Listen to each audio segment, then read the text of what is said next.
તો મિત્રો આજે હતી મારા મઢે સત્યનારાયણ ભગવાનની કથા. તો મહાદેવર મિત્રો હું થઈ ગયો છું મઢે જવા માટે ત્યાર. તો મિત્રો હું મઢે પૂગ્યો તમારી પહેલા જો અમારા ભાઈ આવી ગયો છે મઢે, લાઈક કરવાનું કીધું છે ભાઈ, તો લાઈક કરી નાખજો. અને પછી ગોરદાદાએ કરી દીધી કથા વાંચવાનું શરૂ. તો જો આ બાજુ ગોરદાદા કથા વાંચે છે ને, અને મિત્રો આ બાજુ આપણે મેકી દીધું છે દૂધ ગરમ થવા માટે શીરા માટે, અને આ બાજુ કરીને આ બાપ દીકરી શીરો રિપેર. અને મિત્રો એ બધા કામ કરતા હતા, અમે લોકોએ જો પછી કરી છે હવાઈન શરૂ અહીંયા બધા બેઠા. અને મિત્રો આ બાજુ થઈ ગયો છે પ્રસાદ તૈયાર. અને મિત્રો હજી આ દૂધ તો ગરમ ને ગરમ જ થતું છે, શું કરવાનું હોય તો આપણને ખબર નથી. અને પછી જો પ્રસાદ ધરી દીધો છે અહીં સત્યનારાયણ ભગવાનને, અને હવે પછી આપણે બેસવાની છે બધાને પ્રસાદ. તો જો અહીં પ્રસાદના તાહડા ભરેલા છે, અને પછી પ્રસાદમાં આપણે કરવાનું છે ફ્રૂટ એડ. તો કરી નાખ્યું ફ્રૂટ એડ, અને પછી હવે બધાને પ્રસાદ વેચવાની છે. તો ફાઇનલી જો આ બધા ફ્રૂટ એડ કરવા માંડ્યા છે, અને અમે બધા જો પડિયા ભરવા માંડ્યા છીએ.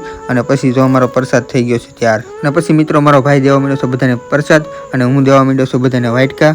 તો બધાને જો વાટકા આપી દીધા છે, ને આ બધા લોકો જો પ્રસાદ લેવા આવી ગયા છે.